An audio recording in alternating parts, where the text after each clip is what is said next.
Lanjut ke pertanyaan nomor 11. Yang ditanyakan adalah berikut ini salah satu simpulan yang tepat tentang tujuan penulis dalam teks adalah simpulan tentang tujuan penulis. Kira-kira kenapa sih penulis kayak gini, tujuannya apa? Dan kita harus menyimpulkan kayak gitu kan. Apakah A. Penulis mengajak atau membujuk para pembaca untuk mengurangi remaja dalam penggunaan teknologi digital? Enggak ya. Di sini enggak ada kata-kata yang remaja harus mengurangi penggunaan digital. Malahan di sini cuma bilang ada beberapa remaja yang seringkali mereka kurang berkomunikasi atau saling acuh tak acuh gitu aja, tapi tidak menghimbau atau tidak memperingatkan untuk mengurangi dalam penggunaan teknologi digital. Berarti 11 A itu bukan jawabannya. B. Penulis memberikan alasan atau suatu pendapat tentang perbedaan generasi saat ini dan generasi sebelumnya. Iya benar, dia memberikan alasan atau suatu pendapat tentang perbedaan. Ini kan ada di paragraf pertama. Bisa jadi, tetapi itu cuma paragraf pertama aja kan, bukan paragraf keduanya, bukan di paragraf kedua aja. Jadi dia terlalu spesifik kayak gitu. Tapi kita lihat dulu C, D, dan E ya. Ini bukan C. Penulis menceritakan atau mengisahkan tentang suatu peristiwa. Peristiwa enggak ya, di sini bukan peristiwa tapi lebih ke faktanya saat ini itu seperti apa kayak gitu. Berarti C bukan jawabannya. D. Penulis menguraikan maksud dan tujuan dari apa yang terjadi pada generasi saat ini. Nah ini dia lebih realistis ya daripada yang C. Soalnya yang C tentang suatu peristiwa apa. Kalau yang ini yang D, dia menguraikan maksudnya apa dan tujuan dari apa yang terjadi pada generasi saat ini. Ya, dan itu dipaparkan di kedua paragraf ini ya kan, dia mencangkup kayak gitu. Tapi kita lihat yang E, penulis menggambarkan bagaimana tidak menggambarkan situasi remaja di tengah teknologi digital. Nggak cuma di tengah teknologi digital kan, di sini dia juga menjelaskan pembelajaran itu seharusnya seperti apa, tujuan pembelajaran ada itu seperti apa kayak gitu. Berarti untuk nomor 11 jawaban yang benar adalah D.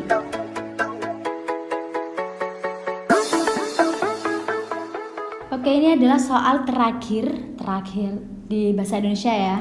Yang ditanyakan di soal nomor 12 adalah berikut ini pernyataan yang paling benar tentang perbedaan gagasan antar, ini paragraf ya,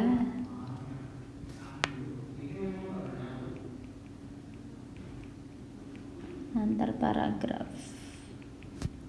Berikut ini pernyataan yang paling benar tentang perbedaan gagasan antar paragraf dalam teks tersebut adalah: apakah paragraf pertama memaparkan efek teknologi digital pada remaja? Iya benar. Sedangkan paragraf kedua memaparkan tentang gaya belajar aktif, sekuensial, sensing, dan visual. Enggak ya, soalnya paragraf kedua dia tidak menjelaskan tentang gaya belajar aktif, sekuensial, sensing, visual itu seperti apa. Berarti A bukan jawaban. B. Paragraf pertama memaparkan efek teknologi digital pada remaja. Iya. Sedangkan paragraf kedua memaparkan pendapat pakar. Iya ya, pendapat pakar. Saya di sini ada kata-kata menurut Felder dan Solomon. Akhirnya di sini dipaparkan apa pendapatnya dia. Kita keep dulu. C. Paragraf pertama memaparkan tentang teknologi digital membawa sejumlah dampak positif dan negatif. Sedangkan paragraf kedua memaparkan pendapat pakar. Memang benar. C itu membawa digital itu membawa sejumlah dampak positif dan negatif. Cuma itu hanya di sini aja. Terus dia nggak dibahas positifnya atau negatifnya itu seperti apa. Nggak dibahas lebih atau nggak dipaparkan lebih kayak gitu loh. Berarti dia juga bukan jawabannya. D. Paragraf pertama memaparkan efek teknologi digital pada remaja. Iya. Sedangkan paragraf kedua memaparkan tentang gaya belajar. Enggak ya, ini kan nggak dibahas tadi. Berarti dia juga bukan jawaban. E. Paragraf pertama memaparkan tentang teknologi digital membawa sejumlah dampak positif dan negatif. Sedangkan paragraf kedua memaparkan pentingnya pembelajaran seumur hidup. Memang penting tapi nggak dipaparkan pembelajaran seumur hidup itu seperti apa. Berarti jawaban yang benar untuk nomor 12 itu adalah B.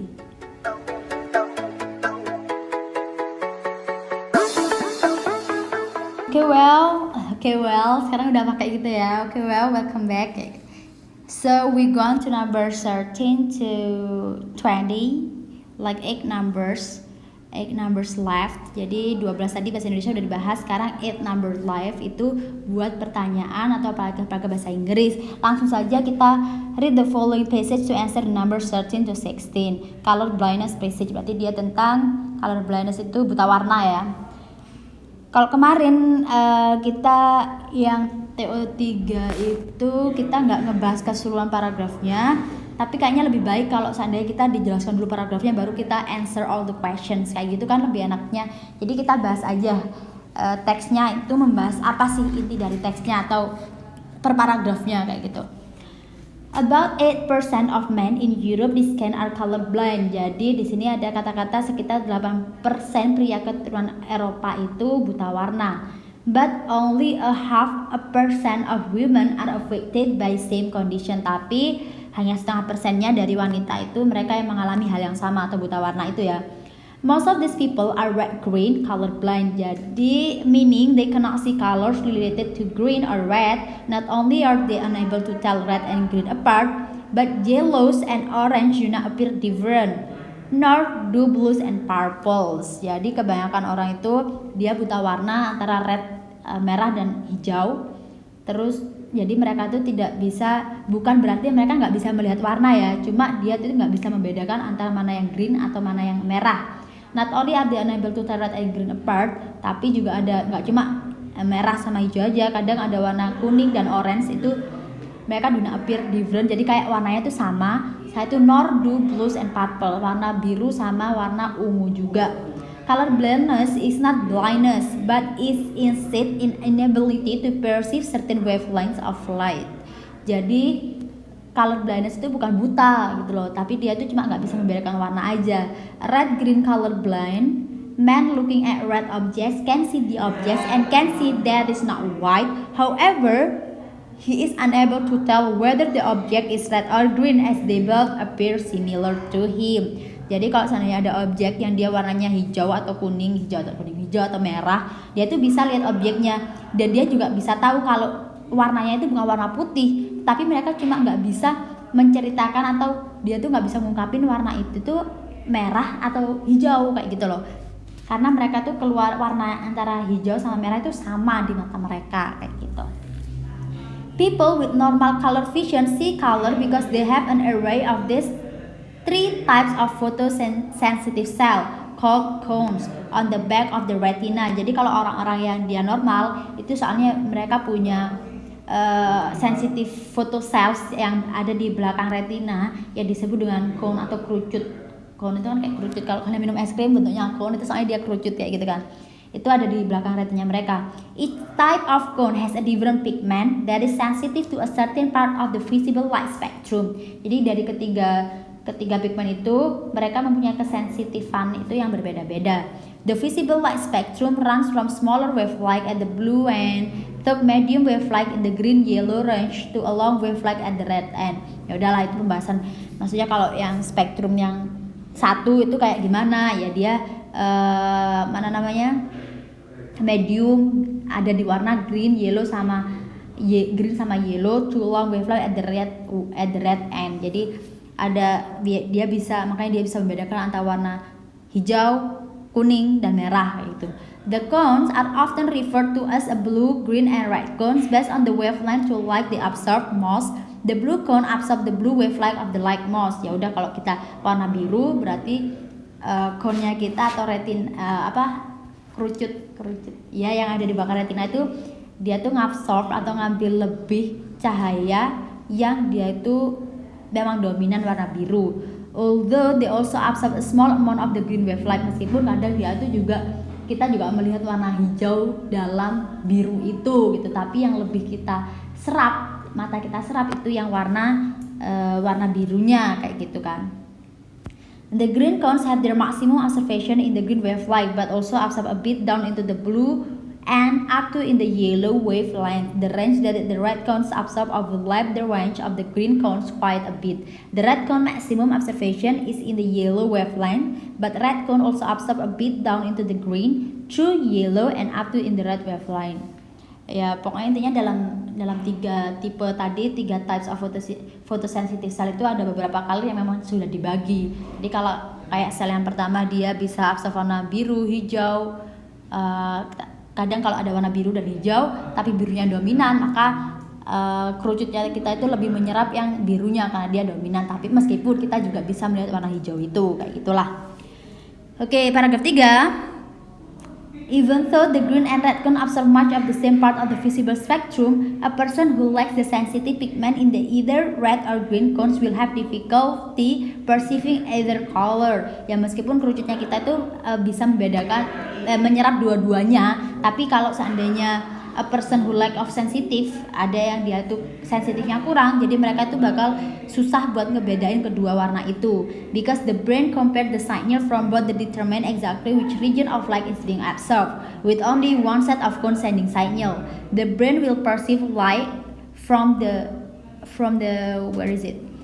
green, yellow, and red wavelength to be about the same. Jadi kalau kita sensitive cellnya, 3 types of sensitive cellnya kita itu nerima green, yellow, and red dengan porsi yang sama. Cuma kalau kita sensitif ya kita bisa membedakan, tapi kalau kita nggak punya tingkat kesensitifan dalam warna ya kita nggak bisa membedakan antara ketiga warna ini. A person will lack the pigment for either green and red or red corn if he or she lacks the gain necessary to make the pigment.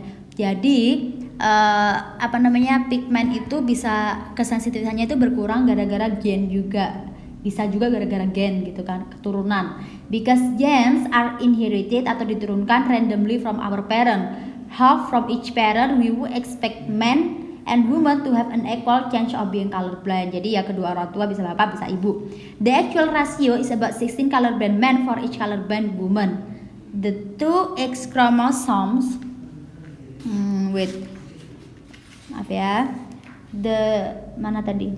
the actual ratio carbon, the reason for this equality becomes clear once we know that the genes for making the corn pigments are on the X chromosome. Women have 2 X chromosomes. Jadi kalau woman cewek gitu ya, woman dia tuh punya 2 kromosom. Ini dari kromosom mom, ini dari kromosom dad gitu.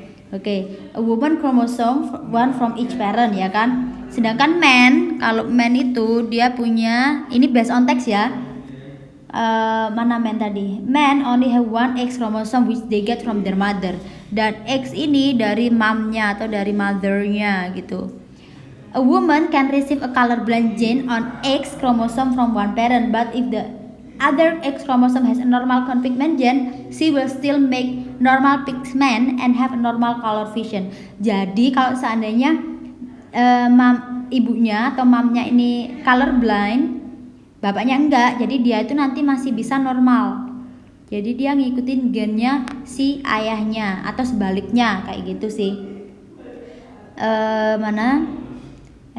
The woman who need to receive the colorblind genes from his mother will always cause colorblindness in a man. Sedangkan kebalikannya, kalau mamnya ini colorblind ya udah cowok ya colorblind buta warna, soalnya dia cuma punya X kromosom dari ibunya atau dari mamanya sendiri, from mother gitu kan. Terus women who have only 1 copy of the colorblindness gene are referred to carriers because they carry the gene but are not affected by it. By the tracking the affected people in family, we can create a chart called pedigree to determine which women in the family are carriers. A colorblind daughter must have had colorblind father and either a colorblind or carried mother. Jadi kalau seandainya ada anak colorblind daughter must have had a colorblind father and either colorblind or carried mother. Berarti kalau ada anak cewek yang dia tuh colorblind, berarti ibu dan bapaknya juga colorblind kayak gitu. Soalnya kalau cuma satu aja dia masih bisa kemungkinan normal kayak gitu kan. As she must have received a copy of the colorblind gene from each parent, ya kan. A colorblind son also must have had either a colorblind or carried mother, but whether or not the father was colorblind will not affect the son. Ya kalau seandainya ada anak cowok yang dia colorblind atau buta warna, berarti pasti ibunya colorblind, tapi bapaknya colorblind atau enggak itu enggak masalah atau enggak ngaruhin si cowok ini colorblind atau enggak, soalnya dia gennya cuma dari ibunya aja kayak gitu. Lumayan ya. Oke, number 13 yang ditanyakan adalah the central idea of the passage is primarily concerned with. Jadi central idea-nya itu tentang apa? Apakah how to determine if person is colorblind? Apakah di sini itu untuk mengetahui bagaimana menentukan ya bagaimana orang itu bisa colorblind, nggak cuma menentukan aja ya. Di sini ngebahas tentang colorblindnya, setelah itu lebih ke gen sih. Be research being conducted about colorblind. Di sini bukan research ya, di sini cuma bacaan aja, nggak ada tentang siapa penemunya dan lain sebagainya. See how people who are colorblind perceive color. Iya benar. gimana orang-orang itu perceive color, tapi itu hanya di paragraf 1-2. Setelah itu paragraf ketiganya dia lebih membahas tentang ibu bapak ini, kromosom kayak gitu kan. Di the genetic and psychological causes of colorblind, yes, kita lebih membahas tentang genetic and psychological causes, penyebab adanya colorblind. Soalnya 1-2 tadi membahas tentang retina, itulah hal yang ada di belakang retina, dan setelah itu ketiganya itu lebih ke genetiknya. Itu prevent people from colorblind, nggak tahu ya, ini nggak ada bahasannya sama sekali tentang bagaimana supaya kita tidak mendapatkan buta warna gitu. So the right answer for number 13 is D.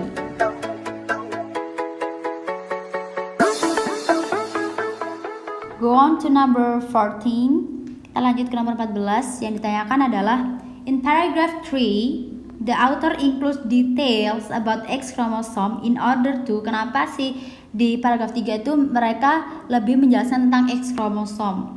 Kenapa sih gitu? Kenapa sih kita bahas tentang X chromosome ini?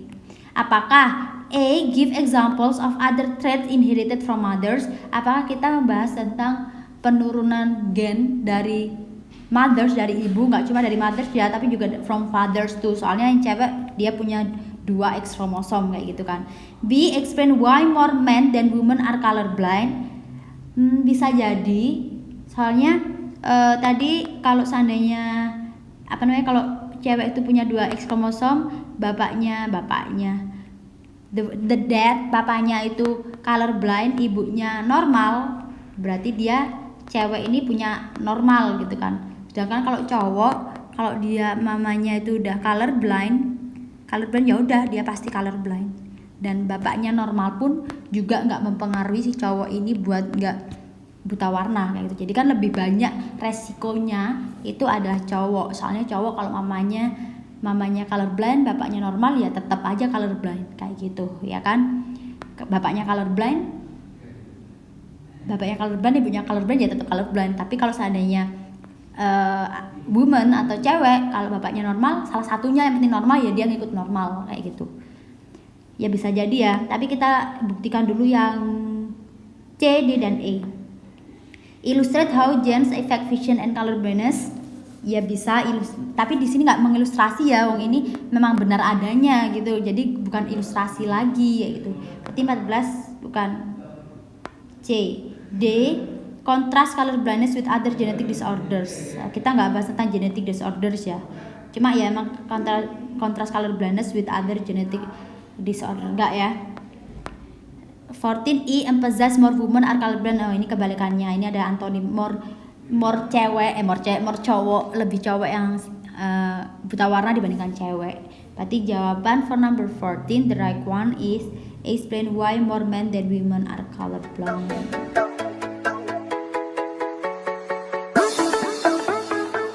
Kita lanjut ke pertanyaan nomor 15. Yang ditanyakan adalah based on the passage, sesuai dengan passage ini yang sudah kita bahas panjang lebar, which choice best describe what causes red and green to be the two colors that a colorblind person often cannot receive. Kalau kayak gini scanning aja ya, kita langsung aja ke teks, ke paragraf yang kita butuhkan. Kenapa sih banyak orang yang colorblind itu dikarenakan warna red and green itu sering terjadi, maksudnya nggak bisa membedakan antara warna merah dan warna hijau kayak gitu ya. Langsung saja, tadi itu paragraf yang membahas itu ada ini nih, the green cones, ini kan paragraf 2 ini, green cone, the red cone overlaps the range and green cone quite a bit. The red cone maximum observation is in the yellow wavelength, but red cones also observe a bit down into the green to the yellow and up to in the red wavelength. Itu adalah jawabannya sih. Tapi apakah ada di nomor 15 itu yang ngebahas tentang ini, atau ada pilihan itu yang sesuai dengan paragraf 2 ini? A colorblind person is missing both red and green cones at the back of the retina. Ini bukan alasan kenapa dia itu bisa, kenapa warna hijau dan merah itu menjadi warna yang sering nggak bisa dibedakan untuk seorang colorblind. Ini bukan ya. B, because blue wavelength are brighter than overpower but red and green wavelength. Kita cuma bahas red and green, bukan membahas blue wavelength itu lebih brighter atau lebih terang dibandingkan sama red and green. Jadi juga dia bukan jawabannya. C, because red and green observation range overlap greatly, the colorblind persons brain has a trouble interpreting the difference between those two colors. Itu soalnya red ini kan range that red cones overlaps the orange the green cone quite a bit. The red maximum observation is in the yellow wavelength. Jadi dia itu nggak bisa membedakan karena warna red and green red and green observation itu overlap greatly. Jadi dia tuh red and green tuh benar-benar warnanya tuh kalau kita observe di mata tuh warnanya kayak overlap kayak gitu loh. Jadi makanya ketika mereka udah melihat warna hijau dan merah, akhirnya ketika ke waktunya kita menceritakan ini warna hijau atau warna merah, itu otaknya kita nggak nyambung kayak gitu, nggak bisa membedakan, has trouble interpreting the difference between the two colors kayak gitu. Tapi kita lihat D dan E. D, red and green are on opposite side, bukan opposite side ya, mereka ada dalam satu cakupan kayak gitu. E, because red are brighter than other colors and red overpower those colors too. Nggak cuma bahas red. Mereka bisa tahu warna itu bukan warna putih, tapi cuma nggak bisa membedakan aja antara warna hijau sama merah itu seperti apa. Okay, so the right answer number 15 is C.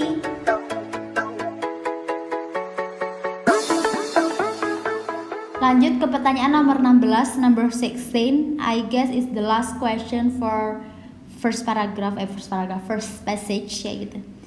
Which choice would provide the most support for the author's line of reasoning paragraph 1? Paragraph 1 ini ya, tentang about 8% open Europe this kind of colorblind but only have berarti tentang colorblind itu sebenarnya bukan buta gitu ya. Mereka bisa melihat warna cuma kadang nggak bisa membedakan gitu lah. Apakah details about other types of color blindness? Yes, bisa jadi. Saya dia kan bicara tentang color blind itu ada apa saja, ada yellow ini loh.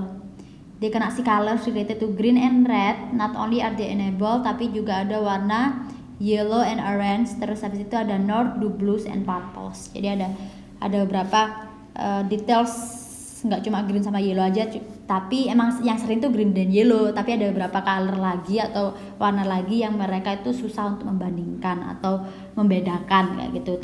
B, more detailed explanation about light spectrum. Kalau light spectrum itu lebih di paragraf 2 ya, berarti bukan. C, a list of other genetic itu di sini. Information about how color blind is diagnosis, nggak ada ya dia di diagnosis color blind itu seperti apa, ciri-cirinya, bukan jawabannya. Information about how color blind is cured, bagaimana color blind itu bisa disembuhkan, nggak ada juga penjelasan tentang disembuhkan. Berarti for number 16 the right answer is A, details about other types of color blindness.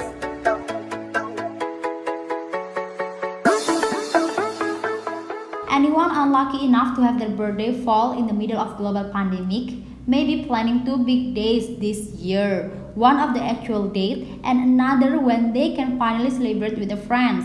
On that front, Britain's Queen Elizabeth II is well ahead of the curve.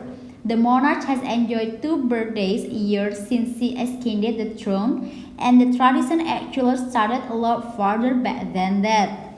Okay, the first paragraph dia menjelaskan tentang kalau kita sekarang lagi di tengah pandemi, bagi orang-orang yang punya ulang tahun di sini dan nggak bisa merayakan, mungkin they are going to have another planning for another date for her or his birthday. Gara-gara nggak bisa kumpul-kumpul kan, nggak bisa party kayak gitu. Jadi ulang tahunnya tetap dirayakan but with no friends, dan untuk mungkin mereka punya plan untuk nanti kalau udah pandemi nggak ada bakal having a big party kayak gitu. So we have 2 days kayak gitu kan.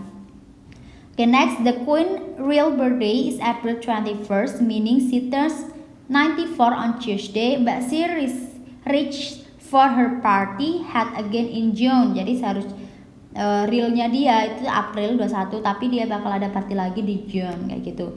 British monarchs have doubled up the festival since the 18th century, holding an official birthday each year for public celebration and tending to celebrate more privately on the real estate. Both events are significantly scaled back this year, meaning the Queen's birthday will look very different But why does he have to? It's pretty simple. No one wants to celebrate the birthday in the rain, and so ever since 1740s, monarchs have enjoyed a second birthday with far more pomp in the summer. Oke, jadi kenapa sih orang-orang punya second birthday? Ya mungkin siapa yang mau kalau ulang tahunnya di waktu ini kan pandemi juga, abis itu hujan-hujanan, ya mending mereka planning another time buat having a big party ya gitu. Okay, third paragraph. How the British monarch got a second birthday. The tradition is believed to have started with the party-loving King George II in 1748. That is the year that Britain's annual Dropping the Colour celebration was first associated with the sovereign birthday. George's real birthday was in November, when British weather is often far from dull. Dropping the Colour, a military parade in London, previously existed as stand-alone event. It was officially and permanently repurposed as a birthday celebration after George III became the king in 1760. Edward VII, right, who succeeded Queen Victoria and ruled the United Kingdom through the first decade of the 20th century, is believed to have been the first monarch to receive the annual salute in a person. Yaudah, ini penjelasannya dari kapan dia mulai ada tuh birthday. Ya udah dijelaskan dari King George II. Setelah itu juga ada bagaimana, yaitu dengan annual Dropping the Colour celebration was first associated, pertama kali diadakan kayak gitu. Last paragraph. What happens on each birthday? While the monarch's actual birthday is comparatively no frills event, this is the royal family we're talking about. So the Queen would usually enjoy a traditional royal gun salute and government building around the UK fly the Union Jack flag on the day. The tradition of flag flying is extended to a number of royal occasions, including the birthday of Wolsenius Royal, but it has been pushed back earlier this year when several local authorities refused to fly flag honoring Prince Andrew. After a performance by a military band and a march by the foot guard, the Queen returns to the palace. There she is joined by other royals on the balcony to watch a flypast of the Royal Air Force, and soldiers fire 41 gun salute a nearby Green Park. Oke, ya udah, ini adalah jalannya birthday-nya itu kayak gimana gitu. Kalau birthday yang real birthday itu cuma no frills event, jadi kayak keluarga aja. Setelah itu yang real birthday-nya, yang birthday satunya atau tanggal satunya itu yang benar-benar dirayakan oleh seluruh masyarakat gitu kan. Okay, 17, the question is, what is the purpose of the author to write sentence Britain Queen Elizabeth II is well ahead for the curve in the passage. Berarti itu ada bakal satu ya. Kenapa sih ada kata-kata itu? Kita lihat aja, ada kata-kata on that front, Britain's Queen Elizabeth II is well ahead of the curve. The monarch has enjoyed 2 birthday years since he ascended the throne. Jadi dia itu udah mengadakan 2 kali ulang tahun itu udah lama dijalanin kayak gitu loh. Jadi kita lihat di ABCDE. A means the tradition has already begun long ago. Ya bisa sih. Means tradition has already begun long ago. Ya long ago, tapi long ago itu kapan gitu kan? Long ago-nya itu kapan? Ini masih tanda tanya sih. Tapi kita lihat yang B, C, dan E. B, Britain's Queen Elizabeth II will have to birthday couple months ahead. Ya benar, tapi kata-kata ini kan nggak mewakilkan dari statement yang B, berarti bukan. C, the Queen have had the birthday before a global pandemic. Nah ini dia lebih jelas. Jadi the Queen have had the 2 birthday, dia tuh sudah pernah ada udah mendapatkan 2 kali ulang tahun atau memperingati 2 kali ulang tahun sebelum ada si global pandemic. Kalau yang A itu means the tradition has already, tradition yang seperti apa? Apalagi di sini kan ada kata-kata Britain's Queen Elizabeth dan di sini nggak disebutkan. Berarti ini kan nggak ambigu masih. Sedangkan ini udah kata queen-nya, setelah itu birthday-nya, setelah itu ada kata well ahead, itu sudah di depan gitu kan. Berarti sebelumnya itu sudah pernah merayakan kayak gitu. C is the right answer. C is the right answer. Tapi di all the royal family will celebrate 2 birthday, kita nggak ngebahas tentang itu, soalnya di sini ada Queen Elizabeth ya. Yang E, the tradition is believed to be a crucial moment for the Britain, nggak juga. Okay, so C is the right answer.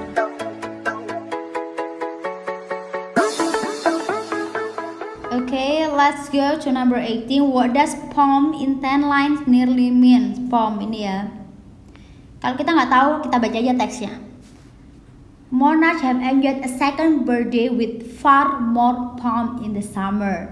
Kayak gitu. Berarti dan di sini ada kata-kata why does she have ya. Why does she have to birthday? It's pretty simple. No one wants to celebrate their birthday in the rain, and so ever since 1740 monarchs have enjoyed a second birthday with far more pomp in the summer. Jadi kalau first real birthday-nya dia tuh nggak megah, berarti keduanya tuh harus yang lebih keren, lebih megah. Berarti arti kata-kata pomp itu dia adalah kemegahan gitu. Luxury kayak gitu kan. Apakah simplicity? Enggak ya, enggak simple. Ordinary juga biasa-biasa saja. Modesty itu juga biasa. Grandeur itu artinya guys, itu sama seperti kemegahan. Nanti jawaban yang nomor 18 itu adalah D.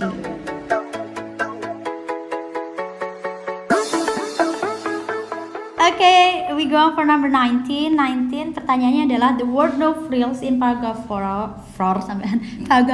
is replaceable by bisa digantikan oleh apa? Mana ya no frills ya? Can you see no frills? Oh ini guys, no frills.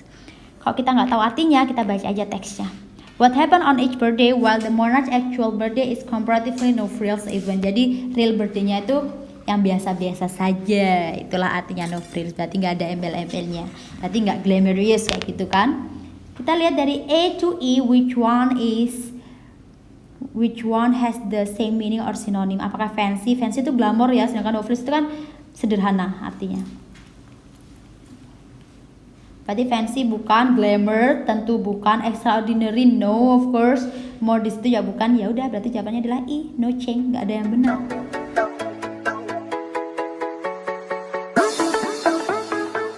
Number 20, soal terakhir ya, finally.